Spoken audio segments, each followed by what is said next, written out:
और तमाम मेहमान हमारे साथ जुड़ चुके हैं। पहले स्वागत कर लेते हैं। हमारे साथ हर्ष रंजन जी हैं जो कि वरिष्ठ पत्रकार हैं, विशाल दहिया हैं जो कि वरिष्ठ पत्रकार हैं, गौरव चाचरा समाजवादी पार्टी के प्रवक्ता, प्रभात कुमार कांग्रेस प्रवक्ता और विमल सिंह जी हमारे साथ जो कि भारतीय जनता पार्टी के प्रवक्ता हैं। पहले हर्ष जी का रुख कर लेते हैं। हर्ष जी, जो भी अगर हम देखें किसी भी राजनीतिक पार्टी का कोई भी प्रतिनिधि जब वो नजर दौड़ा रहा है कि भीड़ पहुंच रही है तो सभी का ये दावा है कि देखिए हमारे ही पक्ष में मतदान हो रहा है। जाहिर सी बात है, देखिए कोई भी राजनीतिक दल हो, कोई भी कैंडिडेट हो, वो हर्ष एक मिनट रोकना चाहूंगी। अजीत पवार कुछ कह रहे हैं, वो सुन लेते हैं, फिर आपके पास लौटते हैं। बारकाई न करण्यात यावी राज्याच्या तो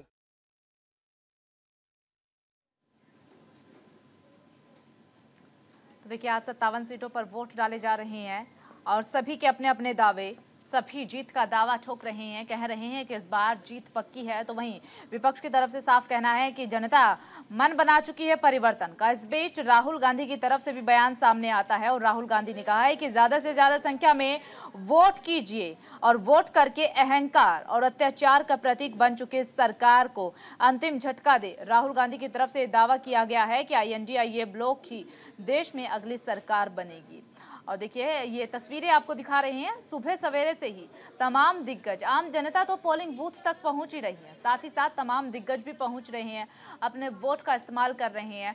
वोट करने के बाद स्याही का निशान दिखाते हुए नजर आते हैं और जनता से अपील करते हुए नजर आते हैं कि आप भी अपने अधिकार का इस्तेमाल कीजिए। जलपान बाद में देखिए, लेकिन पहले वोट डालिए, अपने घरों से बाहर निकलिए, क्योंकि लोकतंत्र का ये महापर्व 5 साल में एक बार आता है और यह आपका अधिकार है।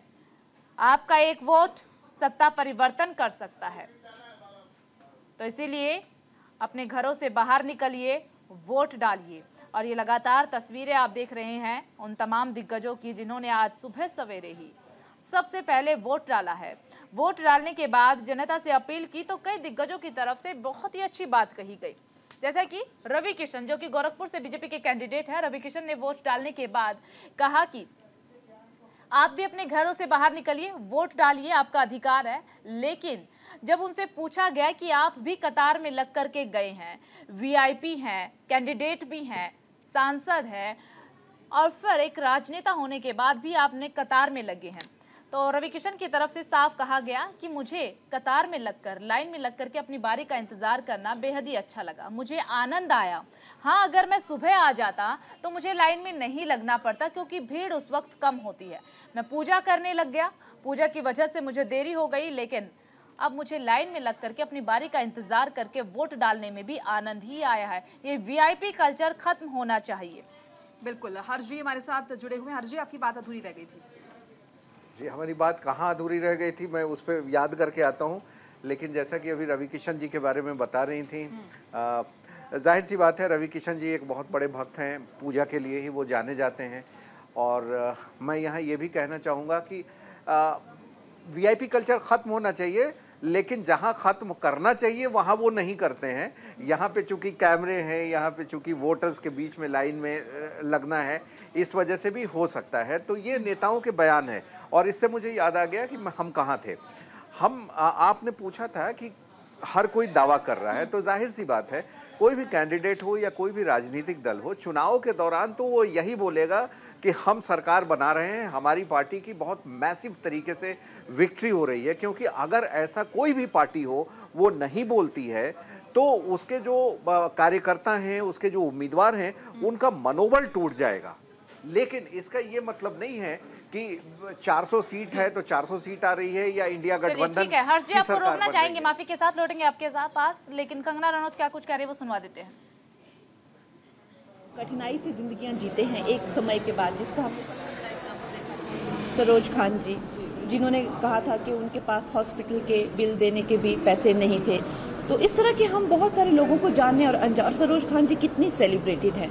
तो इस तरह के आर्टिस्ट के इंटरेस्ट को प्रिवेंट करना और उनको प्रोटेक्ट करना, और इस तरह के आर्टिस्ट के इंटरेस्ट को जो है वो प्रोटेक्ट करना, वो हमारा मुझे उनके लिए बहुत एम्पैथी है।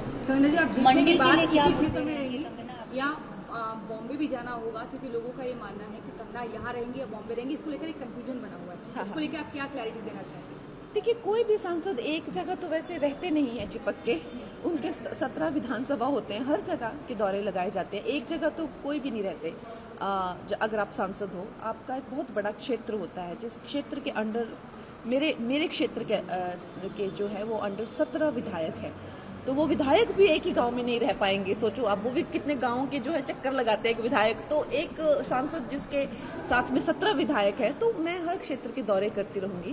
और साथ में मुंबई में भी मेरा घर है, तो आना जाना तो रहेगा। मैं जम्मू कश्मीर से आता हूँ। 370 हटाया गया और पूरे जम्मू कश्मीर में ही नहीं बल्कि पूरे इंडिया में जहाँ जहाँ रैलीज हुई हर जगह पे इसका वर्णन हुआ।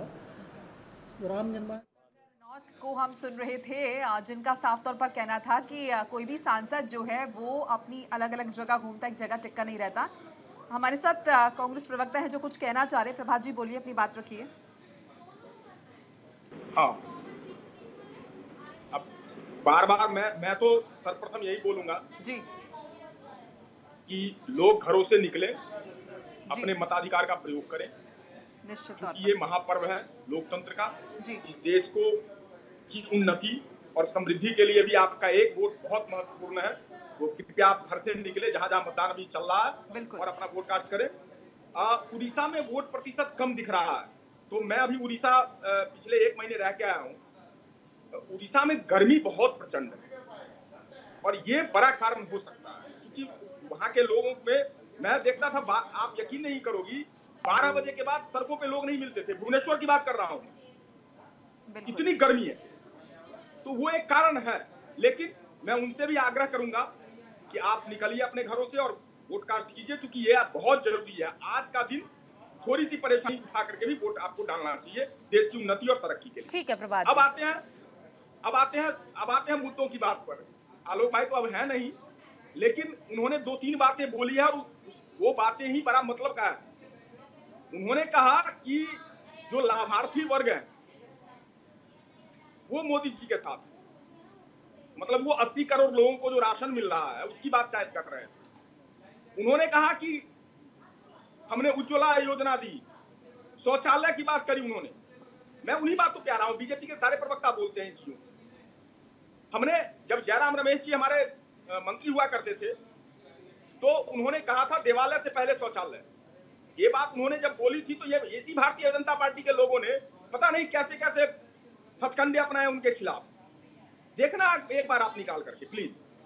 दूसरी बात, 400 रुपए में हमने गैस का सिलेंडर छोड़ा था, 1100 पहुंचाया इन्होंने। कैसी तरक्की है देखो आप। अभी ये बात कर रहे थे 5 लाख रुपए, जो आयुष्मान भारत की बात कर रहे थे। ये मैं दावे से कहता हूं, सरकार बदलने दीजिए 4 जुलाई को, और आपको 4 जून को प्रभात जी, 4 जून को 4 जुलाई को तो लंदन में इलेक्शन है, ब्रिटेन में। हाँ, 4 जून को, सॉरी। और आप देखिएगा कि आयुष्मान भारत इस देश का सबसे बड़ा स्कैम होगा। मैं ग्राउंड की बात कर रहा हूं, मैं आम लोगों के बीच का व्यक्ति हूं। ठीक है, उन्हीं के साथ रहता हूं, उन्हीं के साथ पलता बढ़ता हूं। चलिए ठीक है प्रभात जी, जवाब ले लेते हैं। विमल जी भी बीजेपी के प्रवक्ता हमारे साथ जुड़े हुए। विमल जी, एक तो वोटिंग परसेंटेज कम हो रहा है, इस पर भी आपकी प्रतिक्रिया चाहेंगे, आपको क्या लग रहा है? साथ ही साथ प्रभात जी ने कई सारे सवाल उठा दिए हैं आपकी योजनाओं को लेकर के, आपकी पार्टी की योजनाओं को लेकर। देखिए आंचल जी, मैं कहना चाहता हूं कि आज देश जो है आज 7वां चरण में एक महापर्व बनाने जा रहा है। मैं आपके चैनल पे जो हमारे ईश्वर रूप दर्शक हमें देख रहे हैं, मैं उनसे आग्रह करूंगा कि आप घर से निकलिए, आप अपना वोट कार्ड कीजिए और एक सशक्त नेतृत्व को जो है चुनिए। मैं कहना चाहता हूं कि अभी हमारे मित्र प्रभात भाई बात कर रहे थे, मोदी जी नहीं ने तो देश के और गरीबों के जो है दर्द को सुना है। आप देखिए जो है शौचालय की बात कर रहे हैं। मैं कहना चाहता हूं कि हमारी माताएं बहनें अगर हम उठते हैं तो सबसे पहले जो हम नित्य कार्य करने के लिए शौचालय जाते हैं। प्रभात भाई, मैं अभी बलिया का रहने वाला हूं, जहां पे आज वोट कास्ट हो रहा है, और मैं गांव का रहने वाला हूं, और आपने जितनी गरीबी नहीं देखी उतना गरीबी मैं देख कर आया हूं। मैं कहना चाहता हूं कि हमारे घर के लोग जो है ना शौचालय करने के लिए सुबह जो है 6 बजे से जो है घर से बाहर निकल के जाते थे। हमारे घर की महिलाएं जो है सुबह 5 बजे घर से बाहर निकल के जाती थी और खेत में जाके शौच करती थी। लेकिन इस दर्द को और इस इज्जत को ढकने का कार्य जो है प्रधानमंत्री जी ने किया। उसके बाद अगर कोई जाता है तो अपने आवास पे जाता है तो उसको याद आता है कि जो आवास जो मेरा पहले जो है मड़ई का घर था या मेरा जो है खपड़ेले का घर था, आज वो जो है हमारा जो है पक्का मकान है, तब उसको प्रधानमंत्री मोदी जी की याद आती है। वो देखता है कि ये आवास जो है हमें जो है प्रधानमंत्री जी ने दी है। उसके बाद खाना बनाने के लिए महिला जो है किचन में जाती है तो उसको याद आता है कि आज से 5 साल 10 साल पहले जो है वो फूकनी लेकर जो है फूक फूक के जो है चूल्हा जलाती थी, जिससे कई प्रकार की बीमारियां हुआ करता था। चाहे दामा की बात करूँ, बहुत तरीके के जो है बीमारी, सांस की बीमारी जो है हुआ करता था। लेकिन तब उसको याद आता है कि नहीं, ये जो है हमारे दर्द को जो है प्रधानमंत्री जी ने देखा और इसको दूर किया। अरे आपने क्या किया? आप तो जो है आपके पास ना मुद्दा है, ना आपके पास दिशा है, ना आपके पास नेतृत्व है, ना आपके पास नेता है। आप जो है सिर्फ टकाटक सीख लिए, उसी पे जो है आप चुनाव लड़ रहे हैं। अरे यार, आप जब जो है भारतीय जनता पार्टी जब चुनाव में उतरी पहले चरण में, हमारे प्रधानमंत्री जी जन कल्याणी योजना की बात किए, जो देश के अंदर उन्होंने विकास किया उसकी बात किए। लेकिन आप जो है मछली पर आ गए। आप जो है आपके सैम पित्रोदा जी जो है जो विदेश बैठे हुए हैं, वो देश में तोड़ने की बात कर रहे हैं। गोरे किसी को जो है नॉर्थ में बैठा उसको गोरा बता रहे हैं, साउथ में बैठा उसको काला बता रहे हैं। इसके बाद आपके नाना पटोले जी जो कहते हैं कि हमारी सरकार आएगी तो हम राम मंदिर को जो है शुद्धिकरण कराएंगे। उसके बाद आरक्षण आलोचना का सामना कांग्रेस पार्टी को करना पड़ा है। करते हैं हमारे SC ST और OBC वर्ग के जो हमारे ईश्वरूप जनता है, ईश्वरूप जो जनता है उसका आप आरक्षण छीन के मुसलमानों को दे रहे हैं। अरे क्या बात करेंगे प्रभात भाई? कर्नाटक में आप देखिए, आप केरल में देखिए, आप तमिलनाडु में देखिए, आंध्र प्रदेश में देखिए, आप दिल्ली जामिया इस्लामिया में देखिए, अलीगढ़ में देखिए, आपने OBC ST ST और वर्ग ठीक है, तमाम मुद्दे हैं ऐसे, तमाम मुद्दे हैं, सभी पर जवाब भी ले लेंगे। रुक कर लेते हैं अब समाजवादी पार्टी का। गौरव जी हमारे साथ जुड़े हुए हैं। गौरव जी, तस्वीरें हम दिखा रहे हैं, प्रधानमंत्री नरेंद्र मोदी साधना में लीन है, आज दूसरा दिन है, आज उनकी साधना भी खत्म हो जाएगी, लेकिन विपक्ष की तरफ से साधना को लेकर के तमाम सवाल उठाए जा रहे हैं, क्यों? देखिए, मैं पर्सनली उन पर कोई टिप्पणी नहीं करना चाहूंगा। इसका जो मन है वो करे, बस चुनाव को मैनिपुलेट ना करे। आचार संहिता का उल्लंघन नहीं होना चाहिए, चुनाव आयोग ने भी बोला था, आप जो मर्जी करिए। अभी मेरे भाजपा के प्रवक्ता ने बड़े कई काम गिनवा दिए। महंगाई पे कुछ नहीं बोला, बेरोजगारी पे कुछ नहीं बोला, महिला अपराध पे कुछ नहीं बोला।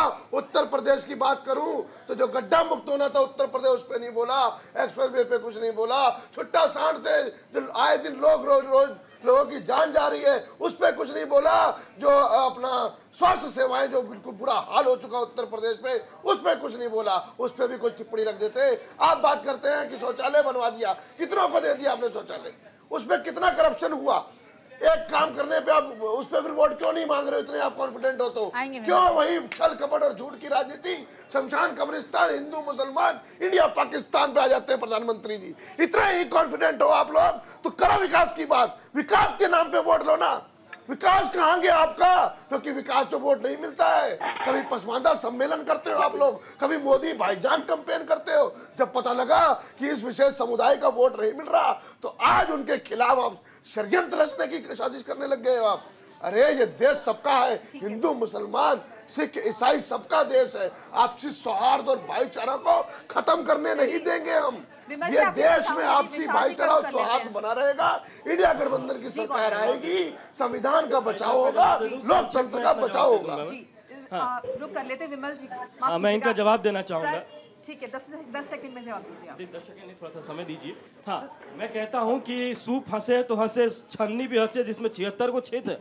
मैं कहना चाहता हूँ कि आज देखिए उत्तर प्रदेश की बात कर रहे हैं, अपराध के मामले में उत्तर प्रदेश नंबर 1 पे आता था। गुंडा राज के मामले पे उत्तर प्रदेश को उन्होंने आपराधिक प्रदेश बना दिया। ऐसा बीच में टिप्पणी नहीं किया था, मत बोलिए ना। झूठ बोलने दूंगा। अब आते हैं महंगाई और बेरोजगारी पे।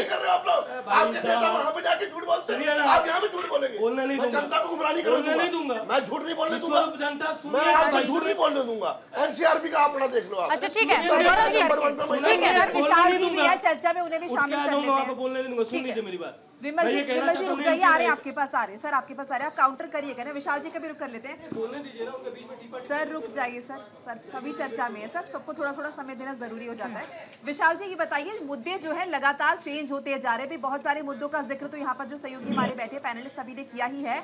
और अभी देखिए आखिरी मुद्दा जो है प्रधानमंत्री नरेंद्र मोदी की ध्यान मुद्रा, ये भी एक बड़ा मुद्दा, किस तरह से देख रहे हैं आप इसे?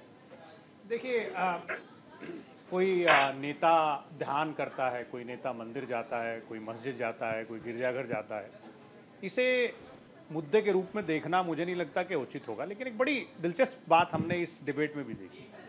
7वां चरण का मतदान चल रहा है, आखिरी चरण है, और जिस तरह की कहा जाए कि आत्मीयता राजनीतिक दलों के और उनके प्रतिनिधियों के बीच देखने को मिल रही है, वो पिछले 1.5-2 महीने से देखने को मिल रही है। अब सबसे बड़ी बात यह है कि सभी पार्टियां अपनी अपनी बात रख रही हैं, सभी पार्टियों के नेता अपनी अपनी बात रख रहे हैं। सवाल यहाँ थोड़ा सा बड़ा है। सवाल यहाँ ये है कि इन 7 चरणों में जो मतदान हुआ, जनता ने किसकी बात सुनी, उसका इंतजार 2 दिन और करना पड़ेगा। लेकिन आप चुनाव के दौरान ये लाजमी है, जो सत्ताधारी दल होगा वो अपनी खूबियां गिनवाएगा, जो विपक्ष होगा वो सत्ताधारी दल की और उनकी सरकार की कमियां गिनवाएगा। ये एक लोकतांत्रिक प्रक्रिया का जो चुनाव है उसमें ये होना लाजमी है, इसमें कोई नई बात नहीं है। भाषा संयमित रहे, हालांकि अनफॉर्चुनेटली इस चुनाव में ऐसे कई वाकये हुए और दोनों तरफ से हुए, सत्ताधारी दल की तरफ से भी हुए और विपक्ष की तरफ से भी हुए, जो कि नहीं होने चाहिए थे। अब सवाल सिर्फ इतना ही है कि आप गलत को गलत कहिए, सही को सही कहिए, एक दूसरे को गलत कहिए, एक दूसरे को सही कहिए, आंकड़े दीजिए, आंकड़ों को काटने के लिए दूसरे आंकड़े दीजिए, लेकिन थोड़ा सा इंतजार करिए। और सबसे महत्वपूर्ण बात यहाँ इंतजार में ये भी आती है कि आप जो कह रहे हैं उसे तथ्यों के साथ भी कहिए, केवल कह देने से नहीं होता है। आप ये मत कहिए कोई भी बिल्कुल विशाल जी, कोई भी बात कहने से पहले तथ्य होना जरूरी है। ठीक है विशाल जी, ठीक है, आंकड़े और तथ्यों के साथ किसी भी बात को कहना बेहद ही अच्छा रहता है और बात में दम भी लगता है, मजबूती भी लगती है। वक्त हो चला एक छोटे से ब्रेक का, फौरन हाजिर होंगे। तो तमाम मेहमान हमारे साथ बने में रुक करना चाहूंगी मैं गौरव जी का। गौरव जी, अखिलेश यादव की तरफ से कहा जा रहा है कि भारतीय जनता पार्टी को 300 से ज्यादा सीटें मिलने वाली है। ऐसे में आप अपना जो मोटिवेशन है, उन्होंने कार्यकर्ताओं से कहा है अपना मनोबल जो है वो किसी भी तरह से डाउन ना होने दे, तो इसे लेकर क्या कुछ कहेंगे आप? ये नहीं बोला है, उन्होंने कहा है ये लोग एक प्रोपेगेंडा चलाएंगे शाम को एग्जिट पोल के बाद कि हम 300 से ऊपर जीत रहे हैं, हम 300 से ऊपर जीत रहे हैं और हमारा मनोबल डाउन करने की कोशिश करेंगे। तो किसी को भी अपना मनोबल डाउन नहीं करना है। जब तक मतगणना ना हो जाए, जब तक जीत का सर्टिफिकेट ना मिल जाए स्टैंप लग के, तब तक हमें कहीं भी हर किसी भी लीनियंसी दिखाने की जरूरत नहीं है। अच्छा, ये तो ये पहले से कह रहे हैं, पहले तो 400 की बात कर रहे थे, 400 सीटें हमें मिल रही हैं, तो उस टाइम मनोबल नहीं डाउन हो रहा। अब अगर 300 की बात करेंगे तो मोटिवेशन डाउन हो जाएगा। देखिए, अब मतगणना की बात है, आखिरी फेज पे आ गए हम, चुनाव खत्म हो चुका है, अब रिजल्ट की बारी है। रिजल्ट ये अहम तरीके, देखिए रिजल्ट जब तक मतगणना वहां पे वोट डला है तब तक तो हमने सतर्कता बरताई है, ईवीएम भी रखवा दी है। अब लास्ट स्टेज पे हमें देखना कोई गड़बड़ी ना हो जाए, इस वजह से हमने अपने कार्यकर्ताओं को, नेताओं को, प्रत्याशियों को, सब लोगों को आह्वान किया है कि आप सतर्क रहिए, लास्ट तक सतर्क रहिए, डरने की, घबराने की जरूरत नहीं है, सरकार हमारी बन रही है। विमल जी, देखिए, मैं अपने भाई का पहले जवाब दे दूं और एक आग्रह करूंगा कि बीच में टीपा टिप्पणी कर जो है डिबेट के माहौल को खराब मत कीजिएगा। हाँ, इन्होंने अभी बात किया कि हमने जो है उत्तर प्रदेश के महंगाई की बात कर रहे थे। महंगाई का दर का आंकड़ा मैं कई बार इस चैनल पर रख चुका हूँ। 10 सालों में कार्यकाल जब कांग्रेस का था तो 8.16% था। अब भारतीय जनता पार्टी का 2014 से कार्यकाल है 2023 तक, 10 सालों में जो है हमारा जो महंगाई का जो आंकड़ा है वो 5.16% है। दूसरी चीज़, ये भाई साहब बात कर रहे थे रोजगार का। जब समाजवादी पार्टी की सरकार उत्तर प्रदेश में थी, उस समय जो उत्तर प्रदेश का महंगाई जो दर था वो 17.2 था। आज जो है जो महंगाई दर है, माननीय योगी जी के नेतृत्व में जिस तरीके से उत्तर प्रदेश में जो है उत्तम कार्य किया जा रहा है, आज जो बेरोजगारी जो दर है वो है 2.6%।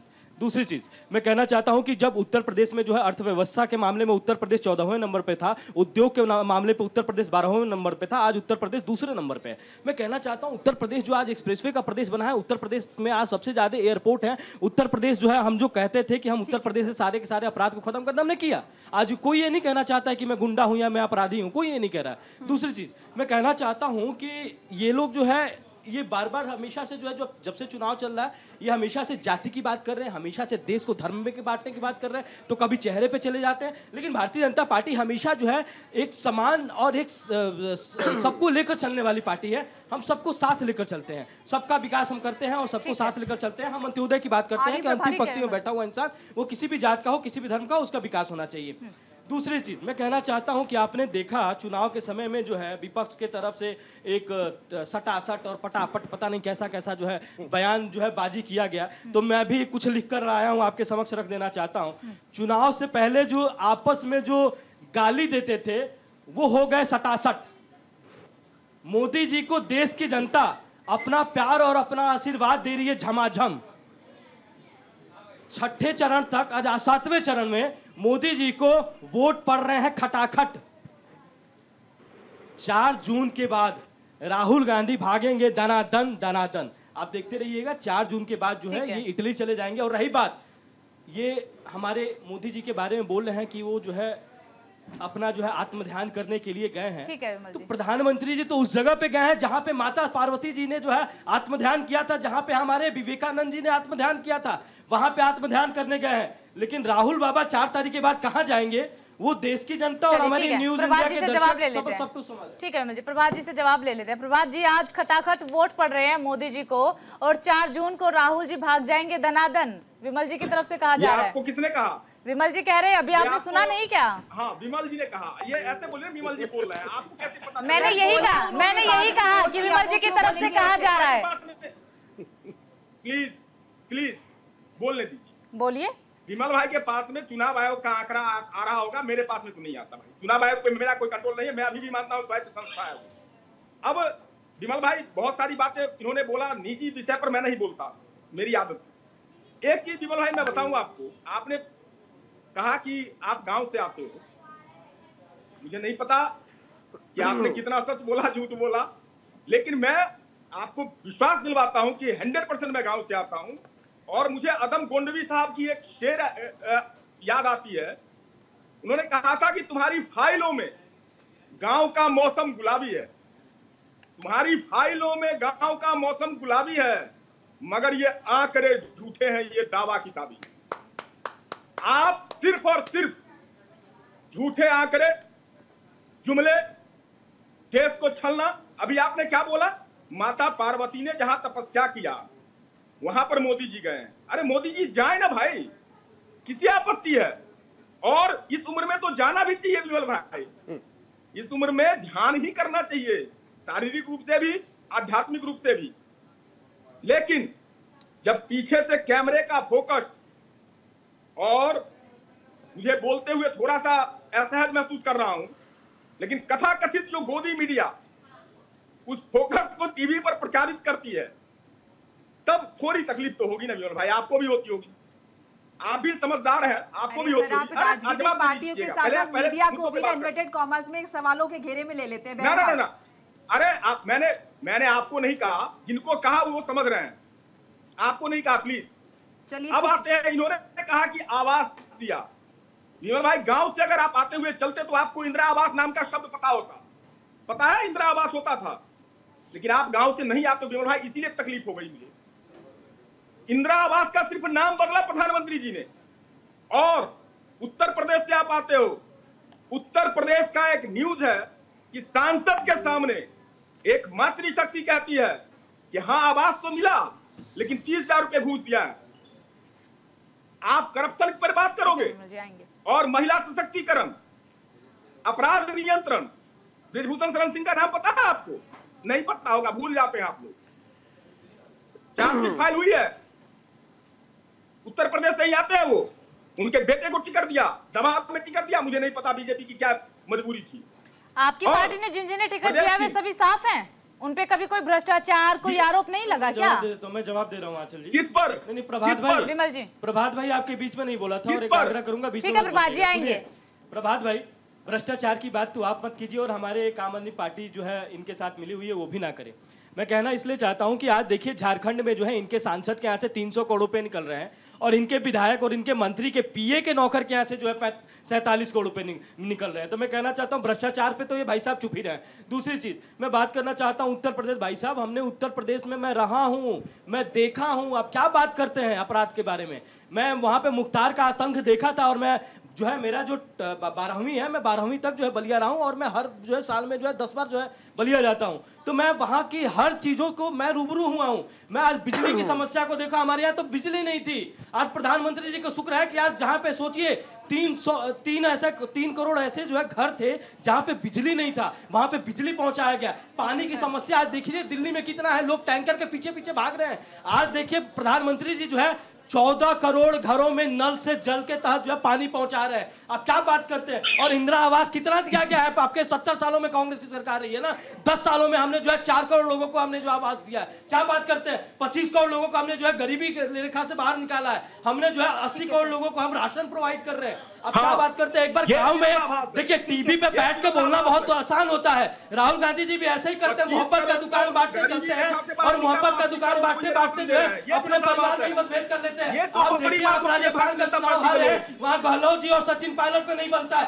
पंजाब का चुनाव हारे हैं, सिद्धू जी और आपके चन्नी जी के बीच में नहीं बनता है। आप जो है राजस्थान में जो है आपके मुख्यमंत्री अलग ही चलते हैं। तो मैं कहना चाहता हूं, भारतीय जनता पार्टी का सिर्फ एक ही नारा है, विकसित भारत का संकल्प लेकर चलते हैं हम, और हमारी देश की जनता हमें उस पर जो है वोट कर रही है और अपना आशीर्वाद दे रही है। और 4 तारीख को आप प्रभात में बैठ जाइए, ईवीएम का ठीकरा मत फोड़िएगा, ईवीएम का ठीकरा मत फोड़िएगा, 4 तारीख को बैठिएगा जरूर। नहीं, लेकिन प्रभात जी जवाब ले लीजिए प्लीज। प्रभात जी की ओर से मैं सवाल पूछ लेता हूं भारतीय जनता पार्टी के प्रवक्ता विमल जी से। स्वागत है। इन्होंने जितनी चीजें बताई, चाहे वो प्रधानमंत्री आवास योजना हो, उज्ज्वला योजना हो, या महिला सशक्तिकरण की योजनाएं हो, सड़कों की हो, विकास की हो, इस चुनाव में ये मुद्दे तो है ही नहीं। इस मुद्दे को तो ना प्रधानमंत्री उठा रहे, ना अमित शाह उठा रहे। मुद्दा तो कांग्रेस का मैनिफेस्टो रह गया या स्वयं के बारे में रह गया। ये मुद्दे क्यों नहीं है? अच्छा देखिए, मैं भाई साहब मैं आपको बता देना चाहता हूँ, भारतीय जनता पार्टी जब ग्राउंड पे उतरती है ना, हमारे जितने भी नेता हैं, हमारे जितने भी जनप्रतिनिधि हैं और चाहे हमारे जितने भी कार्यकर्ता हैं, सिर्फ और सिर्फ मोदी जी के जन कल्याणी योजना को लेकर हम जनता के पास पहुँचते हैं कि हमने ये काम किया, इसको देखते हुए हमें वोट कीजिए।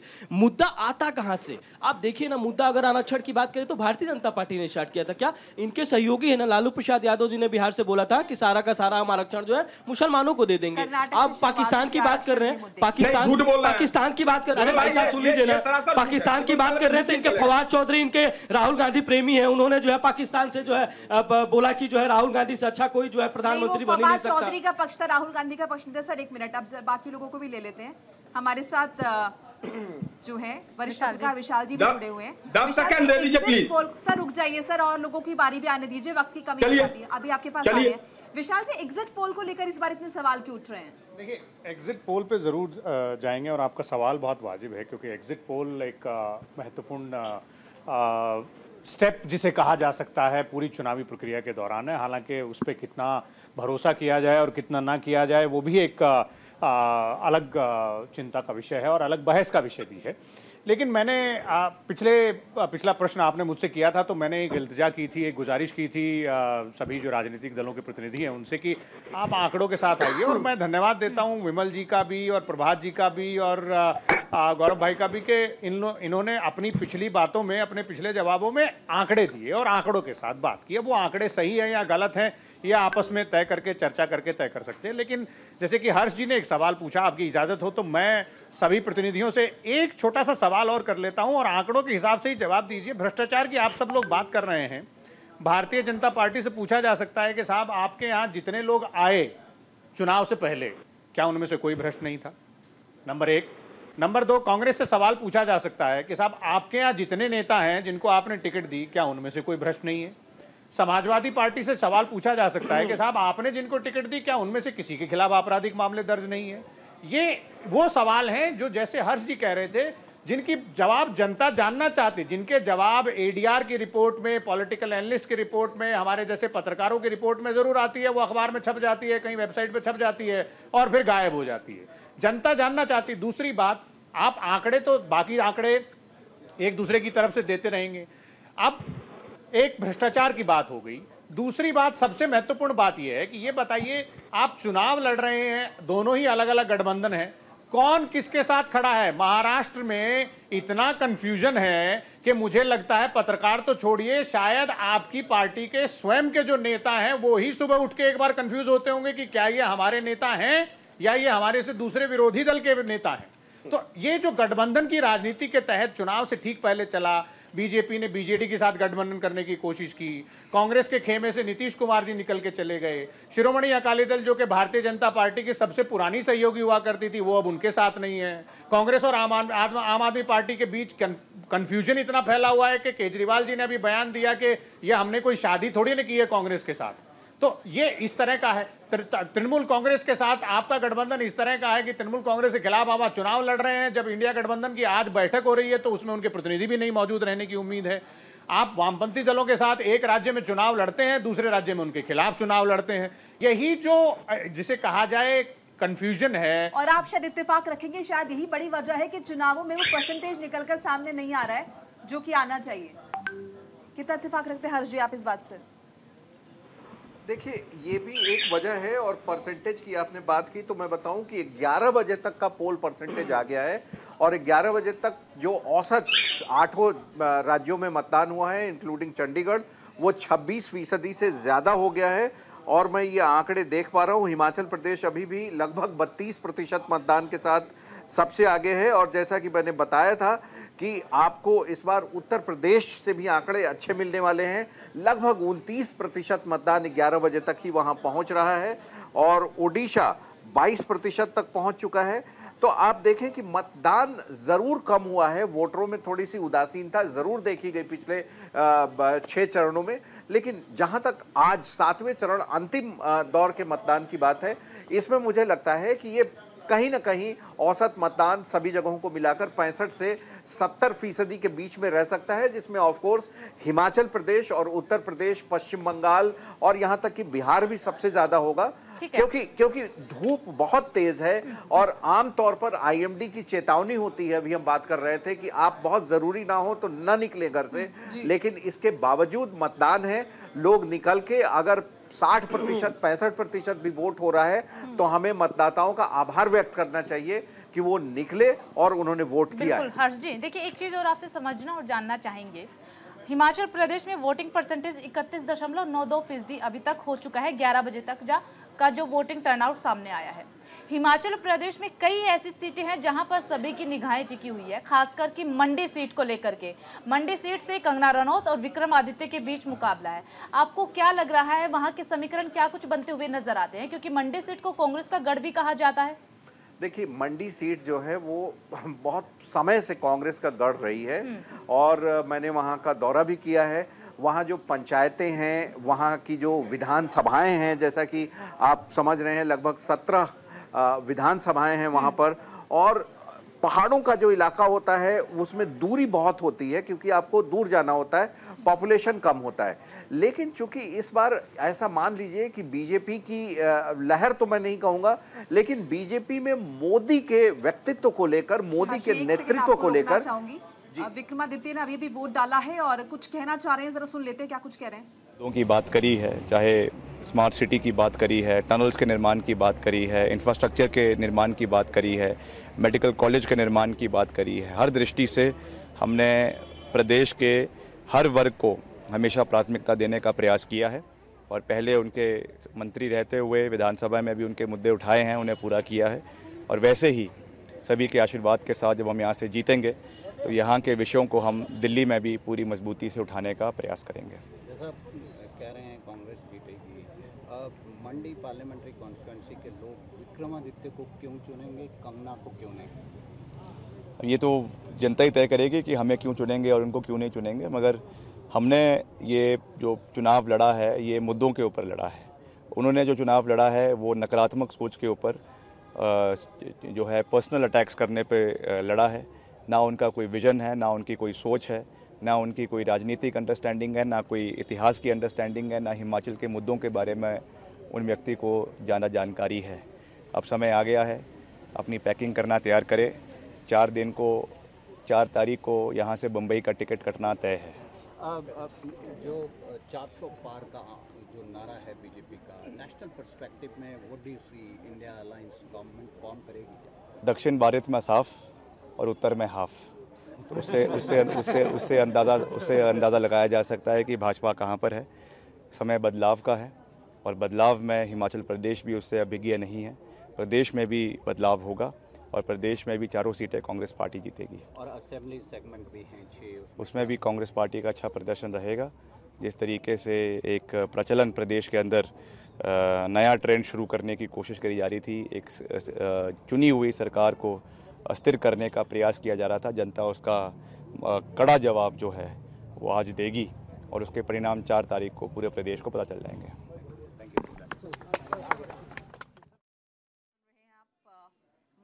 चुनावी मैदान में और इनके खिलाफ चुनावी मैदान में है भारतीय जनता पार्टी के प्रत्याशी कंगना रनौत।